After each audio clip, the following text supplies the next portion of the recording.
जय हिंद दोस्तों, आप सभी दोस्तों का मेरे YouTube चैनल पर हार्दिक स्वागत है। आज का विषय है, जैसा कि आप सभी लोग जानते हैं कि हमारे देश में आजकल मंदिर और मस्जिद का विवाद, ये कंट्रोवर्सी, ये नफ़रतें, एक दूसरे के धर्म में दखल अंदाजी बहुत चल रही है। ये आम बात सी हो गई है और देश की सारी जनता भी परेशान है इस चीज़ को लेकर, जो आम जनता है। आज का विषय है मंदिर मस्जिद विवाद में धर्म किधर है, या फिर आप इस चीज को इस तरह से देखते हैं कि धर्म किस पक्ष की तरफ है, या दूसरा इसके अंदर आप एक वाक्य और ढूंढ सकते हैं कि मंदिर मस्जिद विवाद में धर्म किधर है। इसमें दो वाक्य बनते हैं, ठीक है जी। समझने वाले के लिए इशारा ही काफी होता है। अभी चर्चा में चल रहा है संभल विवाद पर कि वहां पर मस्जिदों में और कई जिलों में देखा गया है कि होली के वक्त, होली के समय पे मस्जिदों के ऊपर तिरपाल से ढक दिया गया है। और आम चर्चा है ये कि लोग कहते हैं कि भाई अब मुस्लिम जो है डर गए, दहशत में है। शायद ये अपने अपने विचार हों, किसी को कुछ लग रहा है, किसी को कुछ लग रहा है, जैसा कि इस वाक्य में है कि धर्म किधर है और धर्म कहाँ है। ये दो चीजें हैं। ऐसा ही इसमें भी है कि तिरपाल क्यों डाला, ठीक है जी। इस पे चर्चा करेंगे और सीईओ अनुज चौधरी के बयान पे भी चर्चा करेंगे। मुस्लिमों को कब बुरा लगता है रंग डालना, इस पर भी चर्चा करेंगे। और मस्जिदों पर तिरपाल क्यों, ठीक है जी। और दूसरी बात, धर्म क्या है, सभी धर्मों के संत और सूफी। दूसरा, नर सेवा नारायण सेवा और आपका क्या संबंध है। बात बहुत गहरी है। अगर आप ध्यान से, गौर से, दिमाग से और मन से सुनेंगे और पूरा वीडियो देखेंगे, स्किप ना करें, तो मेहरबानी होगी, तभी समझ में आएगा। क्योंकि घरों में हमारी माताएं बहनें जो होती हैं, वो ज़्यादातर उनका ध्यान सीरियल पे होता है। जो नाटक आते हैं ना, धारावाहिक, उन पर सीरियल होता है।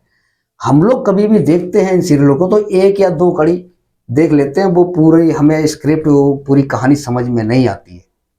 लेकिन महिलाएं जो होती हैं, महिलाएं, माता और बहनें जो होती हैं घरों में, वो पूरा शुरू से लेकर आखिर तक उस धारावाहिक को देखती हैं और उन्हें पता है कि इस धारावाहिक के अंदर क्या कहानी चल रही है। पूरा स्क्रिप्ट को समझ जाते हैं और इंटरेस्टिंग, दिलचस्पी उसके अंदर तभी होती है जब शुरू से लेकर आखिर तक देखा जाए, तभी समझ में आएगा। अगर एक कड़ी को, धारावाहिक की अगर हम देखते हैं तो हमारी समझ में कुछ नहीं आएगा कि ये आधे घंटे की सीरियल में हमने क्या समझा, क्या देखा, कुछ पल्ले नहीं पड़ा, ठीक है जी। इसलिए मैं आपसे गुजारिश करूंगा, विनती करूंगा कि वीडियो को पूरा देखें, स्किप ना करें। साथ ही साथ चैनल को सब्सक्राइब कीजिए, लाइक कीजिए, बेल आइकन को दबाना ना भूलें। सबसे पहले आप इस वीडियो को स्किप ना करें, पूरा देखिए। सीईओ अनुज चौधरी ने कहा था कि भाई मुस्लिमों को, क्योंकि होली वाले दिन ही जुमा की नमाज भी है, जुमा भी है, और उन्होंने कहा था कि अगर किसी मुस्लिम को रंगों से परहेज है तो वो घर से ना निकले, क्योंकि साल में 52 बार जुम्मा आता है और साल में केवल एक बार होली आती है। इसलिए मुस्लिम घर से बाहर ना निकले जिनको रंगों से परहेज है, ठीक है जी। उनका यह बयान कहाँ तक सही है, कहाँ तक गलत है, ये आप लोग तय कीजिए। लेकिन आम चर्चा ये है कि सीईओ अनुज चौधरी ने अगर ऐसा बयान दिया है तो इसके क्या मायने हैं। लोगों में चर्चा ये भी है कि अगर वो ऐसा कह रहे हैं, अगर कोई होली मनाने के दौरान, होली में जो लड़कों की जो टोलियां होती हैं, अगर किसी लड़की को छेड़ दे या किसी के साथ बदतमीजी करे या उसके साथ बलात्कार ही कर दे, तब भी सीईओ साहब यही कहेंगे कि साल में होली एक बार आती है, लड़कियों को बाहर नहीं निकलना चाहिए था। क्या ऐसे हुड़दंगियों पे कोई पाबंदी नहीं? क्या उनको खुली छूट दे दी जाएगी? अगर आप इस बात से सहमत हैं तो इस वीडियो का कमेंट सेक्शन ऑन है, जरूर बताएं मुझे। ठीक है जी। मुस्लिमों को कब बुरा लगता है रंग डालना? देखिए, अगर नमाज का वक्त है, नमाज के तो खैर मैं बाद में बताऊंगा, पहले मैं आपको आपके तरीके से दूसरे धर्मों के हिसाब से मैं बता देता हूं। अगर आप किसी मंदिर में अपने घर से पूजा की थाली लेकर निकल रहे हैं, पूरी तैयारी के साथ, पूरे अच्छी तरीके से स्नान करके, वस्त्र पहन के और पूजा सामग्री लेकर अगर जा रहे हैं, कोई दूसरे धर्म का बेधर्मी व्यक्ति जो नास्तिक है या हुड़दंगी है या आपकी भावनाओं को नहीं देख रहा है या उनकी कदर नहीं कर रहा है और आपकी पूजा सामग्री को खंडित करता है या आपके वस्त्रों को खंडित करता है और आपकी पूजा पाठ में विघ्न डालता है, आपको मंदिर तक जाने से रोकता है, तो आप क्या करेंगे? आपको बुरा लगेगा या सही लगेगा, ये आपको तय करना है। यही सवाल यहां पर है। अगर कोई मुस्लिम घर से नहा धो के पाक साफ तरीके से नमाज के लिए मस्जिद की तरफ जा रहा है और अगर कोई ऐसी चीज उसके वस्त्रों पे, उसके शरीर पर अगर कुछ डाल दी जाए तो वो अपवित्र हो जाएगा और नमाज नहीं पढ़ सकता, क्योंकि नमाज का एक टाइम होता है, कुछ मिनट का ही होता है। ठीक है जी। वो बात अलग है कि मजबूरी बस नमाज को आगे बढ़ा दिया या अगले टाइम में पढ़ लिया, तो वो बंदा क्या करेगा कि वो वापस तो आ नहीं सकता, नहाएगा नहीं, वो उसका जाया हो जाता है। तो इसलिए कहा जाता है कि मुस्लिमों को ऐतराज है, लेकिन ऐतराज हर जगह पर नहीं है। अगर वो नमाज पढ़ के बाहर आ रहा है, मस्जिद से बाहर निकल गया, तो उस पर बाल्टी भर के रंग डाल दो, कोई दिक्कत नहीं, बुरा नहीं मानेगा। लेकिन नमाज के लिए अगर वो जा रहा है तो वो ठीक नहीं है। जिस तरीके से आप पूजा पाठ करने जा रहे हैं किसी मंदिर में और आपकी पूजा पाठ की सामग्री को अगर कोई खंडित करता है तो वो गलत है।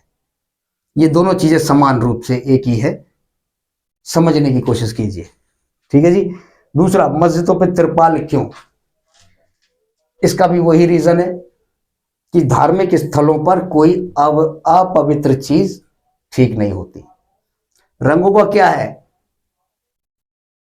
अलग अलग सामग्रियों से रंग बनाए जाते हैं, क्या पता किस चीज क्या मिलाया गया है, मंदिरों पे कुछ डाल दिया जाए या मस्जिदों पे कुछ डाल दिया जाए। ये धार्मिक स्थल है और पवित्र माने जाते हैं। यहाँ पर कोई चीज, ऐसी चीज अगर हो जिसे देखकर हमें लगता है कि ये हमारे पूजा स्थल को अपवित्र कर देगा, तो इसलिए इस पे ये तिरपाल डाला गया है। लेकिन ये आम चर्चा हो गई कि मुस्लिम डर गए। अरे भैया, डरे नहीं, वो अपनी हिफाजत कर रहे हैं, क्योंकि रंगों की जो होली है आप अपने तरीके से मनाइए, मुस्लिम अपने तरीके से अपना बचाव कर रहे हैं। ये धार्मिक स्थल, अब आप किसी व्यक्ति के ऊपर डाल दीजिए कोई बात नहीं, लेकिन धार्मिक स्थलों को बचा के रखिए।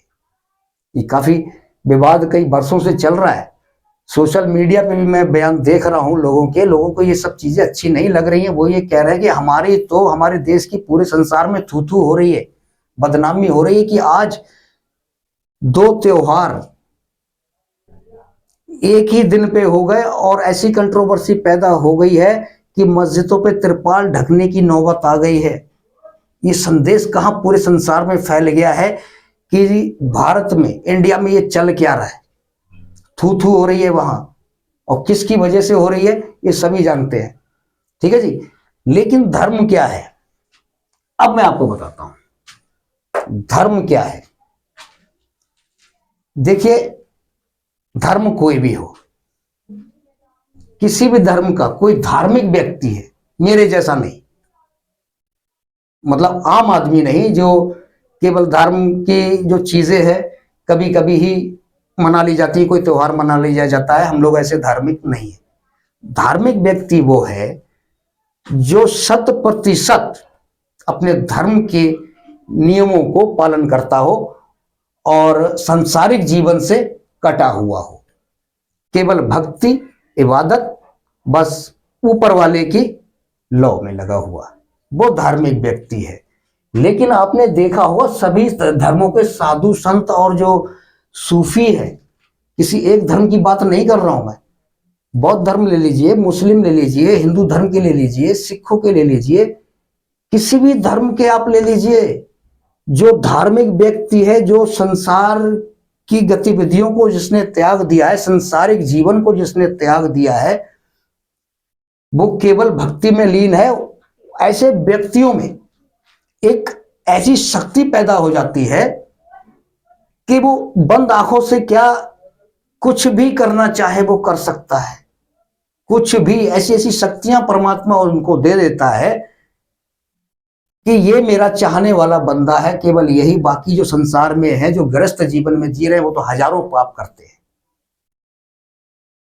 धोखा करते हैं, चोरी करते हैं, बलात्कार करते हैं, डकैतियां डालते हैं। अजी ऐसा कौन सा काम है जो आम आदमी करता नहीं, साधु संतों को छोड़ के। साधु संत तो बेचारे अपना जीवन धन्य कर रहे हैं, संसारिक जीवन को छोड़ के वो प्रभु की पूजा पाठ में लगे हैं, क्योंकि असली घर ऊपर है। ये एक मेला है, ये संसार जो है ना एक मेला है, ये हम यहां केवल घूमने के लिए आए हैं। सारा जीवन तो हमें वहां, हमारे कर्मों का फल हमें वहां मिलेगा, यहां कुछ नहीं। यहां जितने कर्म कर रहे हैं वो सब हिसाब किताब वहां होगा, अच्छे करेंगे तो, बुरे करेंगे तो। लेकिन इन लोगों का जीवन जो है धन्य हो गया, क्योंकि ये लोग, इनके पैरों के नीचे अगर एक चींटी भी आ जाती है तो इनकी करुणा, इनका दिल और इनकी आत्मा कांप जाती है। अगर ये देख लें अपनी नजरों से कि भाई मेरे पैर के नीचे से एक जीव की हत्या हो गई, वो भी गलती से, तो वो इतना पश्चाताप करते हैं कि हे भगवान, हे ईश्वर, मुझे माफ कर, मैंने गलती से, मुझसे ये हो गया है, आगे आइंदा नहीं होगा, मैं ध्यान रखूंगा। तो ये होते हैं धार्मिक व्यक्ति।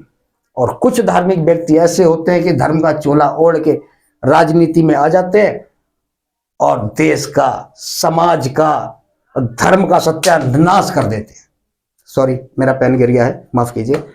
दूसरा, नर सेवा नारायण सेवा। जितनी आप सेवा कर सकते हैं जीवों की, जानवर हो, परिंदे हो, चिड़िए हो, या कोई गरीब इंसान हो, कोई भूखा हो, कोई प्यासा हो, धर्म इसमें है।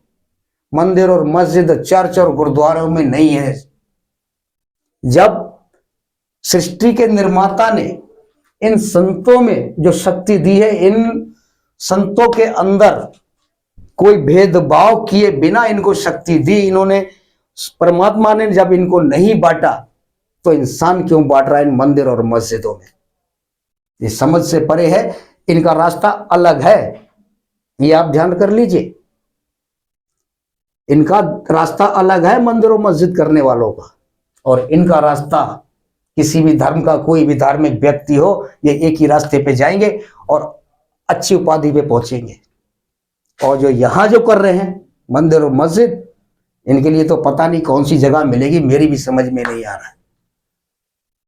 क्योंकि बहुत से लोग मैंने ऐसे देखे हैं कि मंदिर और मस्जिद विवाद में पड़े हुए हैं, लेकिन उनके माता पिता वृद्धाश्रम में अपना अंतिम जीवन यापन कर रहे हैं, दूसरों के सहारे से, चंदे का खाना खा रहे हैं, और उनकी औलादें करोड़पति अरबोपति हैं। मैंने ऐसे ऐसे देखे। तो ऐसे धर्म का क्या फायदा जो अपने माँ बाप की सेवा करने का जैसे सौभाग्य नहीं मिला या करना नहीं चाह रहे हैं। जिसने अपने माता पिता की सेवा कर ली, वो तो भगवान के, प्रभु के, अल्लाह के शरण में चला गया। उसे तो और दोबारा और कोई चीज चाहिए ही नहीं, उसे किसी दूसरी चीज की जरूरत ही नहीं है। देखिए, और आप क्या है या मैं क्या हूं, सब यहीं का यहीं रखा रह जाएगा, कहीं कुछ नहीं जाएगा। आप अपने बच्चों का भविष्य सुधारिए, राजनीति के चक्कर में मत पड़िए। धर्म कोई बुरा नहीं होता, धर्म सब एक है। परमात्मा ने सबको बनाया है, सबको पैदा किया है, और सबके अंदर वो सोच उसने पैदा करने की कोशिश की है कि मुझे पहचानो, मुझे पहचान लो एक बार, मैं तुम्हारा जीवन धन्य कर दूंगा। लेकिन हम जो इंसान है ना, कलयुग के इंसान, समझ से परे मोटी बुद्धि हो गई है हमारी। हम तो इनमें लड़ रहे हैं, मंदिर और मस्जिद में। सोचने वाली बात है कि थोड़ी देर के विवाद के लिए, थोड़े से सुख के लिए कि हमारी जीत हो गई या हमारी हार हो गई, हारने वाला दुख के बैठ जाता है दुखी होके, और जीतने वाला जश्न मनाता है। लेकिन मंदिर और मस्जिद है तो इसी एक परमात्मा के। मैंने किसी का तोड़ दिया और किसी ने मेरा तोड़ के अपना बना लिया, अपने लिए बना लिया, लेकिन ये है किसी का नहीं, हम सबका एक ही है।